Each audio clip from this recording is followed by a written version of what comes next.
Theatres దగ్గరికి వెళ్ళాలి ఇవన్నీ అంటే ప్రొడ్యూసర్, డైరెక్టర్ వాళ్ళే థియేటర్స్‌తో మాట్లాడతారా? లేకపోతే ఎలా అప్రోచ్ అవ్వాలి? లేదండి. మధ్యలో మనకి డిస్ట్రిబ్యూటర్స్ అనేవాళ్ళు ఉంటారు. So, okay. జనరల్‌గా మన సినిమా మ్యాగజైన్స్ ఏవైనా చూసినట్లయితే ప్రతి న్యూస్ పేపర్‌లో సినిమా మ్యాగజైన్ ఉంటుంది. అందులో రిలీజ్ పోస్టర్స్ ఉంటాయి. ఓకే. సో, అక్కడ మనకి నంబర్ ఉంటుంది. Contact numbers. Release by some pictures అని. వాళ్ళని మనం అప్రోచ్ అవ్వచ్చు. లేదా డైరెక్ట్‌గా ఫిల్మ్ ఛాంబర్‌కెళ్ళి అక్కడ అంటే ఎలాగా మీరు సినిమా రిలీజ్ చేస్తున్నారంటే మీకు బ్యానర్ అనేది ఉంటుంది.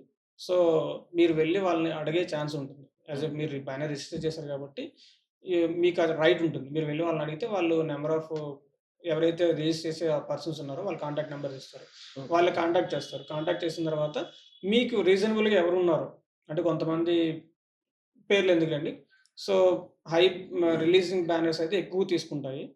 మనకి చిన్న ఫిల్మ్స్ కాబట్టి నామినల్‌గా ఎవరైతే చార్జ్ చేస్తారో వాళ్ళ దగ్గర తీసుకుంటే మనకి అవుతుంది.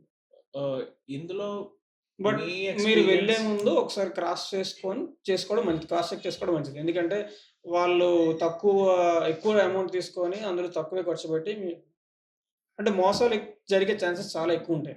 So, okay. ఎక్కడికైనా వెళ్ళేటప్పుడు ఒకసారి క్రాస్ వెరిఫై చేసుకోవడం మంచిది. అంటే ఆయన ప్రీవియస్ రికార్డ్‌లో ఎన్ని సినిమాలు రిలీజ్ చేశారు? లేదా ఆల్రెడీ రిలీజ్ చేసిన సినిమా సపోజ్ ఒక సినిమా రిలీజ్ చేశారనుకుందాం. ఆ రిలీజ్ చేసిన పర్సన్‌ని ఒకసారి కాంటాక్ట్ అయ్యి మీకు బానే జరిగిందా? చెక్ చేసుకోవడంలో తప్పులేదు కదా!